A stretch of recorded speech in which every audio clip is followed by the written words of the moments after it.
ఓం నమో వెంకటేశాయ. అందరికీ నమస్కారం. ఈరోజు వీడియో శ్రీ వెంకటేశ్వర భుజంగ స్తోత్రం.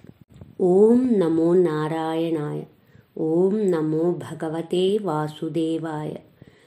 ముఖే చారుహాసం కరే శంఖచక్రం గలే రత్నమాలాం స్వయం మేఘవర్ణం తథా దివ్యశస్త్రం ప్రియం పీతవస్త్రం ధరం తం మురారిం భజే వెంకటేశం. ధరం తం మురారిం భజే వెంకటేశం.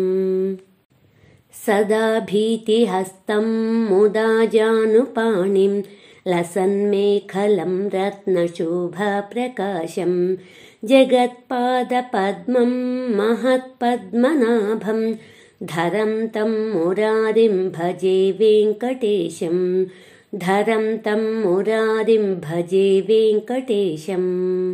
అహో నిర్మలం నిత్యమాకాశరూపం జగత్కారణం సర్వవేదాంతవేద్యం విభుం తాపసం సచ్చిదానందరూపం ధరం తం మురారిం భజే వెంకటేశం. ధరం తం మురారిం భజే వెంకటేశం. శ్రియావిష్టితం వామపక్షప్రకాశం సురైర్వందితం బ్రహ్మరుద్రస్తుతం తం శివం శంకరం స్వస్తి నిర్వాణరూపం ధరం తం మురారిం భజే వెంకటేశం. ధరం తం మురారిం భజే వెంకటేశం.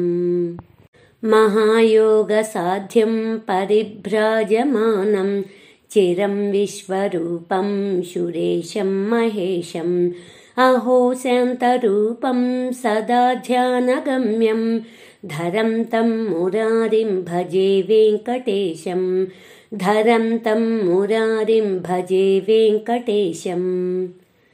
అహో మత్స్యరూపం తథా కూర్మరూపం మహాక్రోడరూపం తథా నారసింహం భజే కుబ్జరూపం విభుం జామదగ్న్యం ధరం తం మురారిం భజే వెంకటేశం. ధరం తం మురారిం భజే వెంకటేశం. అహో బుద్ధరూపం తథా కల్కిరూపం ప్రభుం శాశ్వతం లోకరక్షామహంతం పృథక్కాలలబ్ధాత్మలీలావతారం ధరం తం మురారిం భజే వెంకటేశం. ధరం తం మురారిం భజే Venkatesham.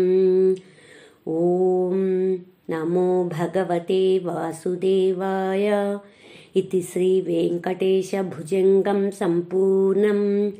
Please subscribe, please like, share, comment. మరిన్ని శ్లోకాలతో నెక్స్ట్ వీడియోలో కలుద్దాం. ధన్యవాదములు.